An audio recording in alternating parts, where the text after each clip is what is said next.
दोस्तों, अभी तक आप लोगों ने देखा कि अखिल डिग्गी से दूसरा स्टेपनी निकाल कर लाता है और पहले वाले टायर को खोलकर डिग्गी में रख देता है। इस बीच तच बार बार मौन को कॉल करने की कोशिश कर रहा था, पर उसका आउट ऑफ नेटवर्क ही बता रहा था। अब आगे तभी सामने से घंटी की आवाज़ सुन दिव्या और निकिता देखती हैं कि सामने ही एक मंदिर है, तो दोनों गाड़ी ठीक होने तक मंदिर में जाकर रजनी की ठीक होने की प्रार्थना करना चाहती थी।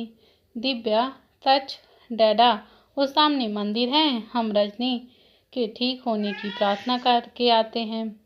जब तक गाड़ी ठीक हो जाए तो हमें कॉल कर दीजिएगा। ठीक है, लेकिन संभल कर जाना। तज दिव्या को बोल टायर चेंज करने में अखिल की मदद करने लगता है। दिव्या और निकिता मंदिर में आते हैं और भगवान के आगे अपना हाथ जोड़ दिव्या कहती है, हे शिव जी, हे शिव। मंदिर था, शिव जी, रजनी जहाँ कहीं भी हो, ठीक हो, जल्दी ही वो अनुज भाई को मिल जाए। पता नहीं अनुज भाई की क्या हालत होती होगी रजनी के बिना, बस रजनी जल्दी से मिल जाए। निकिता, हे भगवान जी, आप भी तो पार्वती माँ से कितना प्रेम करते हो, फिर आप कैसे दो प्यार करने वाले को जुदा कर सकते हो। रजनी को अनुज भाई से मिला दीजिए। शिव जी। दोनों अभी प्रार्थना कर ही रही थी कि दिव्या का फोन रिंग करता है। दिव्या देखती है तो तच उसे कॉल कर रहा था। दिव्या कॉल रिसीव करती है, उधर से तच, गाड़ी ठीक हो गई है, अब आ जाओ। ठीक है, हम आ रहे हैं। दिव्या कॉल कटकर निकिता से कहती है, भाभी गाड़ी ठीक हो गई है, चलो। दोनों मंदिर से निकलने लगती हैं। तभी एक एक लड़का, जिसकी उम्र लगभग 27-28 साल की होगी, जो मंदिर के आंगन में बहुत सारी नारियल फोड़ रहा था, उसका एक टुकड़ा दिव्या के माथे पर आकर लग जाता है, जिससे दिव्या के माथे पर हल्का सा कट लग जाता है, जिससे हल्का हल्का खून रिसने लगता है। दिव्या गुस्से से उसके पास जाकर उससे कहती है, ओह लो, इतना ही नारियल फोड़ने का शौक है तो मंदिर के पीछे जाकर फोड़ना चाहिए ना, यहाँ आते जाते लोगों को चोट लग जाती है। दिव्या की तेज आवाज़ सुनकर वो लड़का दिव्या की तरफ देखता है। सांवला रंग, कटीली आंखें, सुर्ख लाल, हल्के मोटे ऊँट, गर्दन से थोड़ा नीचे एक ओम और उसमें माँ लिखा हुआ टैटू बना हुआ था।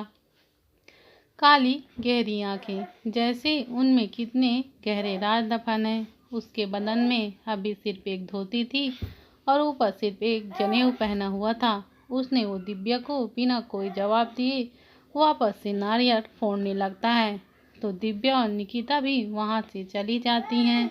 उनके जाने के बाद वो लड़का सीढ़ियों के पास आकर दिव्या को देखते रहता है। दिव्या और निकिता भी सीढ़ियां उतरकर कुछ कदम ही चली होंगी कि एक तेज बेकाबू ट्रक उनके तरफ आती हुई नजर आती है, जिसे अपने तरफ आता देख दोनों की सोचने समझने की शक्ति ही खत्म हो जाती है और उन दोनों के कदम एक ही जगह पर जम जाते हैं।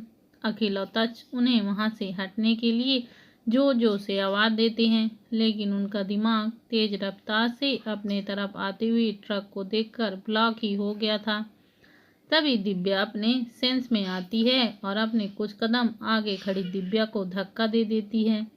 निकिता को तो गिरने से पहले ही अखिल संभाल लेता है, लेकिन एक तेज ट्रक के साथ वो ट्रक आगे एक फूलों की दुकान से जाकर भिड़ जाती है। अनुज रजनी को ढूंढते हुए अब थक गया था।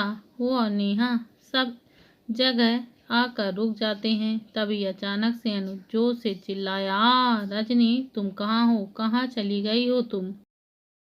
इतने जोर से चिल्लाया था कि उसकी आवाज़ सुनकर नेहा डर से कांप उठती है।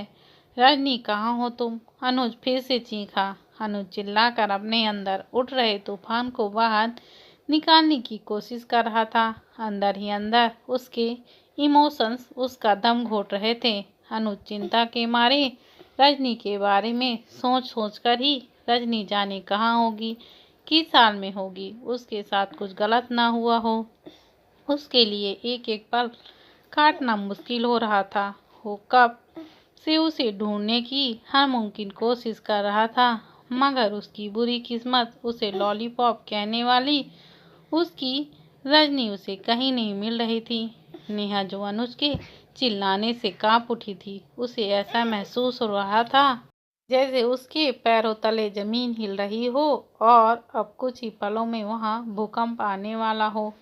वो अनुज के हैंडसम चेहरे को देख रही थी। सुबह से शाम रजनी को ढूंढने की वजह से अनुज पसीने से तर हो गया था। उसके बाल पसीने से भीग गए थे और उसने जो शर्ट पहन रखा था वो उसकी मस्कुलर बॉडी पर पूरी तरह से चिपक गया था। उसे अपनी इस हालत की कोई परवाह नहीं थी, लेकिन अब तक उसे उसकी रजनी नहीं मिली थी। इधर मान और मानसी अभी मानसी के घर के बाहर खड़े थे, लेकिन मानसी घर के अंदर जाने की हिम्मत ही नहीं कर पा रही थी।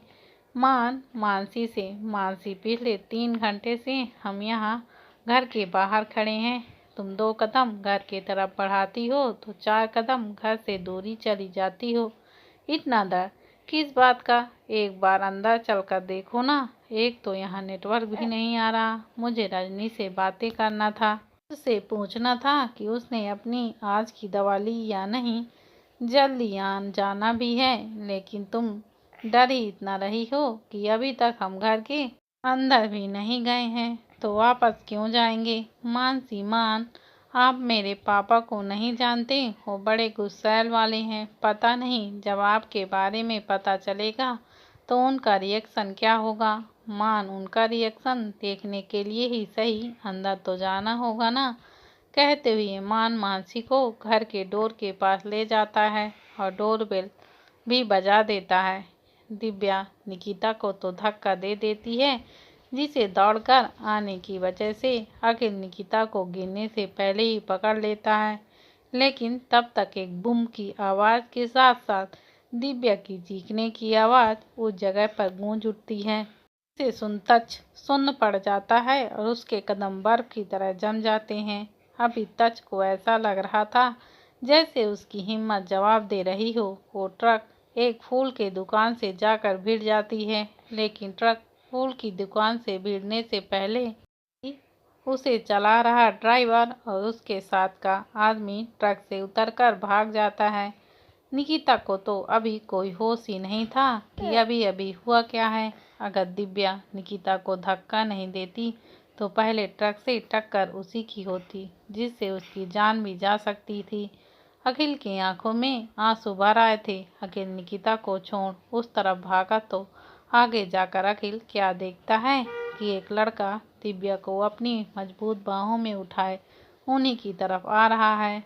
हुआ ये था कि जब दिव्या निकिता को धक्का देती है, तभी वो लड़का जो मंदिर में नारियल फोड़ रहा था, वो अपनी तेज गति से भागकर दिव्या के पास पहुंचता है और उसका हाथ पकड़कर अपनी तरफ खींच लेता है, जिससे दिव्या की चीखें अपने आप ही निकल जाती हैं। अखिल दिव्या को देख तच को, जो अपनी जगह पर मोती बना खड़ा रह गया था, उसे आवाज देता है, तच जल्दी आओ, दिव्या ठीक है, तच जल्दी आओ। कहते हुए अखिल उस लड़के के पास पहुंच जाता है और दिव्या को उससे लेता है तो देखता है कि दिव्या तो बेहोश है। अखिल दिव्या के गाल थपथपाकर उसे उठाते हुए कहता है, दिव्या बच्चा उठो, देखो डैडा तुम्हारे पास है। दिव्या उठो। तच दिव्या को देखो। अखिल की तेज आवाज़ सुन अब निकिता और तच सेंस में वापस आते हैं और अखिल की तरफ भागते हैं। अखिल के पास आकर तच नीचे सड़क पर बैठ दिव्या को उठाने लगता है तो वो लड़का कहता है, ये ठीक है, बस शॉक की वजह से बेहोश हो गई हैं, वह डॉक्टर को दिखा दीजिए। तुम कौन हो? तच के पूछने पर वो लड़का बोलता है, तनीश रॉय हैं मेरा नाम। बताने के तुरंत बाद तनीश वहां से चला जाता है। तच जल्दी से दिव्या को अपने गोद में उठाकर कार की तरफ ले जाता है और डॉक्टर अंजलि शास्त्री को कॉल कर बिला आने के लिए कहता है। फिर अपने दांत पीसते हुए अशोक को कॉल कर मंदिर के सामने हुआ पूरा माजरा बताकर कहता है, अशोक मुझे वो दोनों चाहिए। कहकर तच कॉल कट कर देता है। अखिल कार ड्राइव कर रहा था। रजनी कॉटन कैंडी वाले के पीछे काफी देर से चल रही थी, कम से कम तो 3 घंटे से, लेकिन कॉटन कैंडी वाले को कहते क्या हैं उसे पता ही नहीं था, इसलिए वो कुछ कह ही नहीं पा रही थी। लेकिन उसे खाने की लालसा ने उसे कॉटन कैंडी वाले के पीछे जाने पर मजबूर कर दिया था और वो अपना हाथ सुध बुध खोकर उसके पीछे चल रही थी। ए लड़की, कब से देख रहा हूँ, तू मेरा पीछा क्यों कर रही है? मुझे ये चाहिए, इसको क्या बोलते हैं मुझे नहीं पता, पर ये देखने में बहुत अच्छा लग रहा है तो खाने भी अच्छा लगेगा, मुझे एक दे दो। कॉटन कैंडी वाला अपने मांस में लटके कॉटन कैंडियों में से एक निकालकर रजनी को देते हुए बोलता है, 20 रुपए दो। रजनी, मेरे पास पैसे नहीं हैं, लेकिन मेरे भैयों के पास बहुत पैसे हैं। तुम मुझे ये दे दो तो मैं तुम्हें मेरे भैयों से बहुत सारा पैसा दिलाऊंगी। रजनी अपने हाथ फैलाकर कहती है, नहीं, मारे को तो अभी पैसा चाहिए। कॉटन कैंडी वाला अपना कॉटन कैंडी वापस अपने पास रखते हुए कहता है। रजनी उसे ऐसा करता देख अपनी डॉल उसकी तरफ बढ़ाकर कहती है, तुम मेरी डॉल ले लो, लेकिन मुझे ये खाने के लिए दे दो। कॉटन कैंडी वाला रजनी को ऊपर से नीचे तक देखता है, फिर उसके हाथ में पकड़ी डॉल को देखता है। वो डॉल काफ़ी महंगी लग रही थी। वो कॉटन कैंडी वाला रजनी को 2 कॉटन कैंडी का पैकेट देकर वहां से चला जाता है। रजनी भी अब पैकेट खोलकर आराम से कॉटन कैंडी खाने लगती है। लेकिन जैसे ही रजनी अपने मुंह में कॉटन कैंडी को तुरंत मुंह में घुल जाता है, जो रजनी को बहुत अच्छा लग रहा था। रजनी वो दोनों कैंडी खाते हुए कहाँ से कहाँ निकल जाती है, उसे कुछ पता ही नहीं चलता। और जब उसकी कॉटन कैंडी ख़त्म हो जाती है और उसे भूख लगती है, तब उसे अपने लॉलीपॉप और अच्छी आंटी की याद आती है और वो रोते हुए अनुज को ढूंढने लगती है। रजनी रोते हुए इधर उधर देखती है, लॉलीपॉप तुम कहाँ हो, मुझे भूख लगी है और मुझे डर भी लग रहा है। अच्छी आंटी के पास जाना है, मुझे लॉलीपॉप के पास जाना है। लेकिन तभी रजनी एक कार के सामने आ जाती है। उस कार को ड्राइव कर रहा ड्राइवर रजनी के ऊपर गुस्सा करते हुए कहता है, ये लड़की मरना है क्या? अगर मरना है तो दूसरों के गाड़ी के सामने नीचे आओ, हमारे नहीं। ड्राइवर कार से बाहर निकल कर आता है और अपने कार के आगे से रजनी को हटाने की कोशिश करता है, लेकिन रजनी नहीं हटती। तो वो ड्राइवर फिर से रजनी से पूछता है, कौन हो तुम, चलो आगे से हटो। लेकिन रजनी तो अपने दोनों हाथ से अपने कान बंद कर बस रोए जा रही थी। तभी ड्राइवर कार की बैक सीट से किसी को आवाज़ आती है, ड्राइवर क्या हुआ, इतनी देर क्यों लग रही है? ड्राइवर अपने बॉस के पास जाता है तो ये और कोई नहीं, तनीस ही था। ड्राइवर सर, वो गाड़ी के सामने एक लड़की आ गई है और वो हट ही नहीं रही।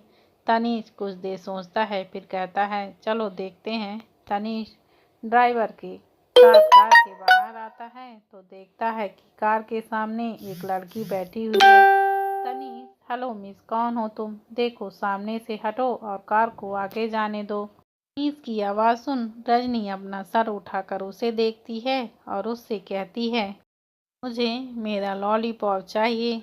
रजनी अब खड़ी हो गई थी और रोते हुए कह रही थी, मुझे मेरा लॉलीपॉप चाहिए। तनीश अपने सामने खड़ी लड़की को गौर से देख रहा था। उसे समझते देर नहीं लगी कि उसके सामने खड़ी लड़की की मेंटल कंडीशन को सही नहीं है, क्योंकि उसे देखने से जो उसकी एज लग रही थी, उस एज की लड़कियां इस तरह से कभी डॉल से नहीं खेलती और ना ही खो जाने पर इस तरह से रोती हैं। तभी रजनी की तरफ अपना हाथ बढ़ाकर उससे बोलता है, चलो वो देखो सामने एक पार्क है, उसमें चलो बैठकर बात करते हैं और मैं तुम्हें लॉलीपॉप भी दिला दूंगा। अब रजनी सुनती है कि उसके सामने खड़ा आदमी उसे लॉलीपॉप दिलाएगा, तो रजनी तनीश के साथ पार्क के अंदर चली जाती है। तनीश ड्राइवर को लॉलीपॉप लाने भेज देता है और खुद रजनी के साथ एक बेंच पर बैठ उससे बातें करने की कोशिश करने लगता है। तनीश रजनी से, तुम्हारा नाम क्या है? जवाब में रजनी, अच्छा तुम कहाँ रहती हो, बता सकती हो मुझे, मैं तुम्हारे घर छोड़ दूंगा। रजनी, मुझे नहीं पता। तब तक ड्राइवर लॉलीपॉप लेकर आ जाता है और लाकर तनीश को दे देता है। तनीश रजनी को लॉलीपॉप देता है तो रजनी वो लॉलीपॉप फेंकते हुए कहती है, मुझे मेरा लॉलीपॉप चाहिए, और जोर जोर से रोने लगती है।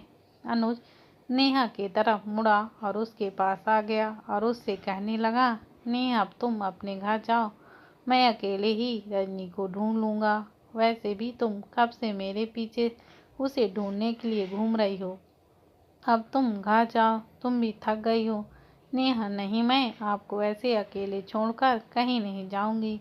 जब रजनी मिल जाएगी तब तीनों साथ में घर जाएंगे। ठीक है, तो चलो ढूंढते हैं। नेहा पता नहीं क्यों अब तक तेज भी नहीं पहुंचा। उसने तो कहा था कि तुरंत ही निकल रहा है। अनुज के नेहा को घर जाने के लिए कहने के बाद भी जब नेहा घर जाने से मना करती है तो अनुज उसे अपने साथ रखता है और एक बार फिर से दोनों रजनी को ढूंढने में लग जाते हैं। अनुज फिर से आगे बढ़ने लगा, लेकिन अब तक वो पूरी तरह से हताश हो गया था और उसकी चाल भी अब धीमी होने लगी थी। और फिर उसकी चाल धीमी होते होते उसके पैर एक जगह पर रुक जाते हैं। अनु सड़क के किनारे तरफ अपनी नजरें दौड़ाकर देखता है, लेकिन रजनी उसे कहीं नजर नहीं आ रही थी। लेकिन सड़क के उस पार एक पार्क बना हुआ था, जो कि अब ढलते शाम के साथ खुद को उसमें समाने लगा था।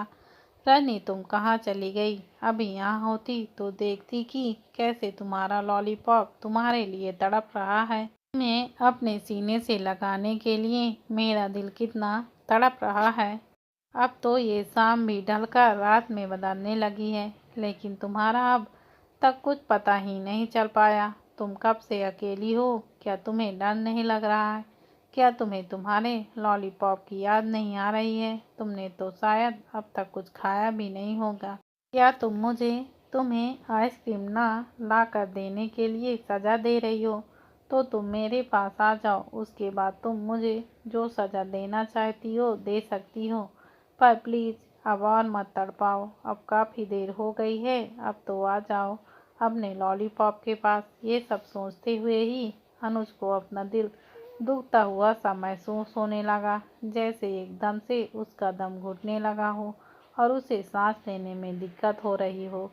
लॉलीपॉप, ये आवाज़ आते ही अनुज जैसे एक गहरी सांस भरना चाहता है, लेकिन उसे ऐसा लगा जैसे वो अपनी जगह पर जम गया। उसकी आंखें बड़ी बड़ी हो गई थीं, जैसे अभी निकलकर बाहर आ जाएंगी। क्या ये वही है मेरी रजनी, या फिर ये मेरे ही दिमाग का कोई वहम है जो मुझे उसकी आवाज़ अपने कानों में सुनाई दे रही है? इतनी देर से उसे ढूंढते रहने से अब मेरा ही दिमाग मेरे साथ कोई गेम खेल रहा है। लॉलीपॉप, मुझे भूख लगी है। एक जानी पहचानी सी खनकती हुई मगर अभी रुआसी सी प्यारी सी आवाज़, जिसे सुबह के बाद से सुनने के लिए उसके कान तरस गए थे, उसे अचानक से अपने पीछे से फिर से सुनाई दी थी। मगर पता नहीं क्यों पीछे मुड़कर देखने की अनुज की हिम्मत ही नहीं हो रही थी। उसे ऐसा लग रहा था कि रजनी की आवाज़ उसके दिमाग का ही एक वहम है जो उसे सुनाई दे रही है। वो अभी पीछे मुड़कर देखेगा तो रजनी वहाँ नहीं होगी। उसे डर लग रहा था कि अगर उसने हिम्मत कर पीछे मुड़कर देख लिया और रजनी वहाँ नहीं हुई तो निराशा की वजह से कहीं वो खुद के साथ ही कुछ गलत ना कर ले। उसके साथ ऐसा पहली बार हो रहा था जब उसे किसी को खोने का डर सता रहा था।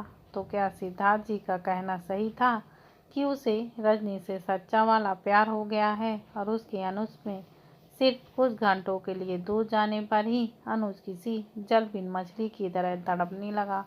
लॉलीपॉप, मुझे भूख लग रही है और तुमने मुझे आइसक्रीम भी नहीं दिलाई। अनुज को अब एक बार फिर से अपने पीछे से रजनी की आवाज़ फिर सुनाई दी, जो उसे आइसक्रीम ना देने के लिए शिकायत कर रही थी। अनुज का दिल खुशी से जैसे उसके हलक से बाहर आने को तैयार था। अनु एक झटके से पीछे मुड़कर देखता है, रजनी उसके ठीक पीछे अपने हाथ में अपने डॉल सीने से लगाए खड़ी थी। रजनी अनुज से कुछ दूरी पर खड़ी अपनी भीगे पलकों से उसे देखते हुए फिर बोली, लॉलीपॉप, मुझे भूख लगी है।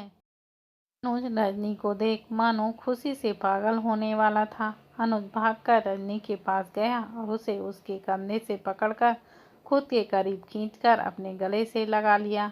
अनुज रजनी को बहुत कसकर अपने गले से लगाए रखा था, जिससे रजनी को भी अपने बदन में दर्द का एहसास होने लगा था। अनुज कुछ पल के बाद रजनी को खुद से दूर करता है, फिर उसके चेहरे को पकड़कर उसके पूरे चेहरे पर किस करने लगता है। फिर उसे अपने गले से लगाकर रजनी को उसे कमर से पकड़कर ऊपर हवा में उठाकर गोल गोल घूमने लगता है। अभी रजनी और अनुज में 1 इंच का भी फासला नहीं था। अभी अनुज का मन कर रहा था जैसे अभी वो सारे आधे तोड़कर उसे खुद में समा ले, उसे टूटकर प्यार करे। रजनी रजनी अनुज के मुंह से अभी रजनी के नाम के अलावा और कुछ निकल ही नहीं रहा था। अनुज के इमोशंस उसके कंट्रोल के बाहर जा रहे थे। वह भी रजनी के लिए क्या फील कर रहा था वो शब्दों में बयां ही नहीं कर सकता था। वह भी कैसा महसूस कर रहा था वो रजनी को नहीं समझा सकता था, और शायद रजनी उसके दिल का हाल समझ भी नहीं सकती थी। कार में तच बार बार दिव्या के गाल थपथपाकर उसे उठाने की कोशिश कर रहा था। दिव्या दिव्या आंखें खोलो ना, देखो तुम्हारा तच तुम्हारे पास है, उठो और मुझसे बात करो, नहीं तो देख लेना मैं कभी तुमसे बात नहीं करूँगा। निकिता आगे की सीट पर रखे पानी की बोतल से पानी लेकर दिव्या के चेहरे पर छींटने की कोशिश करती है। दिव्या दिव्या आंखें खोलो, भाई देखो ना। दिव्या आंखें ही नहीं खोल रही। अखिल बार बार पीछे मुड़कर दिव्या को देख रहा था, जो तच की बाहों पर बेजान पड़ी हुई थी। कुछ ही देर में अस्पताल पहुंचे और जल्दी से उसे अंदर लेकर जाते हैं। तच उसे ले जाने दे, तो उसे जितनी देर रोकेगा उतनी देर होगी। उसके ट्रीटमेंट में अखिल तच को लाकर चेयर पर बैठा देता है। नर्स दिव्या को लेकर चली जाती है और उसके पीछे ही अंजलि जी भी वार्ड के अंदर चली जाती हैं। तच वहां बैठा वार्ड के बंद दरवाजे को घूर रहा था। 10 मिनट बाद अंजलि जी वार्ड के बाहर आती हैं। उन्हें बाहर आता देख तच, अखिल, निकिता तीनों तुरंत उसके पास जाकर दिव्या के बारे में पूछने लगते हैं। आंटी दिव्या कैसी है, बताइए ना, दिव्या कैसी है। अंजलि जी तीनों को शक्लें देखती हैं, जिनमें दिव्या के लिए फिक्र साफ दिख रही थी। अंजलि जी देखो तच, उसे किसी चीज़ का बहुत बड़ा शॉक लगा है, जिस वजह से अभी वो बेहोश है और हाथ में भी चोट लगी है, जिसमें मैंने पट्टी कर दी है और इंजेक्शन भी दे दिया है। अब दिव्या के होश आने के बाद ही पता चलेगा कि हम उसे आगे क्या ट्रीटमेंट दे सकते हैं, और थोड़ी देर में तुम सब उससे मिल सकते हो। अखिल अंजलि जी से हाथ जोड़ती हुई, थैंक यू आंटी, आप एक बार बोलने पर दिव्या के लिए अपना सब काम छोड़कर यहाँ आई। अंजलि जी अखिल का गाल छूकर तच को देखते हुए, जो खुद दिव्या के वार्ड को देख रहा था। आती कैसे नहीं, वो मेरे बेटी की ज़िंदगी है तो मुझे आना ही पड़ा। तुम अब टेंशन मत लो, जल्दी से ठीक हो जाएगी। अब जाओ उससे मिल लो, बोलकर अंजलि जी अपने केबिन की ओर चली जाती हैं। तच, अखिल, निकिता तीनों वार्ड के अंदर जाते हैं। तच दिव्या के बेड के पास जाकर वहाँ रखे स्टूल पर दिव्या का हाथ पकड़कर बैठ जाता है। अखिल दूसरे साइड में जाकर दिव्या के माथे को बहुत प्यार से चूम लेता है। निकिता तच को देख अखिल से बोलती है, अखिल जी मुझे लगता है हमें बाहर चलना चाहिए। अखिल तच को देखता है, जो दिव्या का हाथ पकड़े उसे ही निहारे जा रहा था। तच तुम दिव्या के पास बैठो, मैं हॉस्पिटल की फॉर्मेलिटी पूरी करके आता हूँ। अखिल निकिता को अपने साथ लेकर हॉस्पिटल की फॉर्मेलिटी पूरी करने चला जाता है। मान जिसने मानसी के घर की डोल पे बजा दी थी, जिसे सुन मानसी की तो हवा ही टाइट हो गई थी। उसे ऐसा लग रहा था जैसे उसके गले में किसी ने फांसी का फंदा लगा दिया है, और फंदे के खींचते ही उसी पल मानसी की मौत हो जाएगी। मानसी लगातार अपनी एक हाथ की उंगलियां दूसरे हाथ की उंगलियों में फंसा रही थी और उन्हें आपस में उलझा रही थी। मानसी को अपना शरीर ठंडा होता हुआ महसूस हो रहा था, और उसके माथे पर ठंड में भी पसीने की बूंदी दिखी जा सकती थी। मानसी को अपने पापा के सामने जाने से भी डर लग रहा था, क्योंकि मानसी एक अंडरकवर एजेंट है जिसे मान और तज की एम्पायर को उसके सीक्रेट जानने के लिए एक एम्प्लॉय बनकर भेजा गया था, ताकि उन दोनों के अगेंस्ट प्रूफ मिलने पर उन्हें क्रिमिनल प्रूफ कर सजा दिलाया जा सके। लेकिन मानसी ने मान से प्यार करने के बाद से ही उसने मान और तज के अगेंस्ट किसी भी प्रूफ को अपने पापा को नहीं दिया था। और तो और अब जब मानसी को पता चल गया कि वो प्रेग्नेंट है, तभी उसने डिसाइड कर लिया था कि वो अपने एजेंट की प्रोफेशन को छोड़कर सलमान की वाइफ और उसके बच्चे की मां बनकर अपनी आगे की लाइफ स्पेंड करेगी। लेकिन अपनी आगे की लाइफ स्पेंड करने के लिए और मान की वाइफ बनने के लिए मानसी को मान से शादी तो करनी ही पड़ेगी ना। और शादी करने के लिए उसे मान के बारे में अपने फैमिली को बताना ही पड़ेगा। मानसी के दिमाग में सिर्फ उसके पापा ही घूम रहे थे कि जब मानसी के पापा को पता चलेगा कि वो मान से प्यार करती है और उससे शादी करना चाहती है, तब उसके पापा का रिएक्शन कैसा होगा। और जब उन्हें पता चलेगा कि मानसी मान के बच्चे की मां बनने वाली है, तब क्या होगा, ये मानसी सोच भी नहीं सकती थी। मानसी का हाथ पकड़ते हुए उससे कहता है, इतना घबराओ मत, जो होगा देखा जाएगा।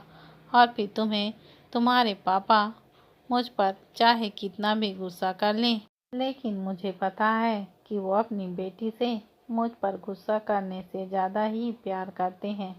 मानसी मान को देखने लगती है, तभी दरवाज़ा खुलने की आवाज़ से मानसी उस ओर देखते हैं तो सामने एक अधेड़ उम्र की औरत खड़ी थी, जो मानसी को सामने देखकर खुशी से बोली, मनु मेरी बच्ची, कितनों दिनों के बाद मेरी बच्ची को देखा है। मानसी उन्हें देखकर जल्दी से उनके पास जाकर उनके गले लगते हुए कहती है, मैंने भी तो आपको मिस किया दादी। मानसी की दादी शोभा देवी मानसी के गाल को पकड़कर उसके सर को प्यार से चूमते हुए कहती हैं, मेरी बच्ची, तेरी बहुत याद आ रही थी। तू अपनी दादी को इस उम्र में कैसे छोड़कर जा सकती है। मानसी की दादी थोड़ा मजाकिया लहजे में कहती हैं, तो मानसी हंसते हुए उनसे कहती है, क्या दादी, आप कभी नहीं बदल सकती। मैं क्यों बदलूं, पर तुझे देखकर तो ऐसा लग रहा है कि तू बदलने लगी है। तू पहले से ज़्यादा खूबसूरत लग रही है और मोटी भी हो गई है। क्या बात है, और क्या खा रही है तू, जो इतनी मोटी होती जा रही है। और ये तेरे गाल तो देख कैसे चमक रहे हैं। और एक बात बता, क्या तू पेट से मोटा रही है, तेरा पेट बाहर की ओर नजर आ रहा है। क्या तू योगा नहीं करती, पेट की चर्बी जमने लगी है तेरी। दादी की बात सुनकर मान हंसने लगता है। उसकी हंसने की आवाज़ सुन मानसी अपनी दादी से कहती है, दादी, कुछ भी बोलने से पहले आगे पीछे देख तो लिया करो। और क्या सारी बातें यहीं दरवाजे पर ही पूरी कर लेनी है। और आपको किस एंगल से मैं मोटी लग रही हूँ। दादी मानसी को इग्नोर कर, वैसे ये बता, ये हैंडसम कौन है। दादी, वो ये, क्या ये तेरा बॉयफ्रेंड है। मानसी दादी की बात सुन उन्हें देखने लगती है। आपको कैसे पता लगा। दादी, जब तू वो ये करने लगी तो पता चल गया बस। और मैंने कोई धूप में अपने बाल सफ़ेद नहीं किए, और तुझे देखकर ऐसा लग रहा है कि। दादी आगे कुछ कहती कि उनके पीछे से आवाज़ आती है, भगवान, इतने देर से दरवाजे पर क्या कर रही हो। कौन है, किससे बातें करने लगी। दरवाजे पर अभी आई चिल्लाकर कहती है, और मानसी से कहती है, अब क्या अपने बॉयफ्रेंड को यहीं दरवाजे पर खड़ी रखेगी। चल अंदर चलते हैं। दादी मान को, बेटा अंदर आओ, हम दादी पोते तो ऐसी ही हैं, कुछ भी बात करते रहते हैं, आप अंदर आइए।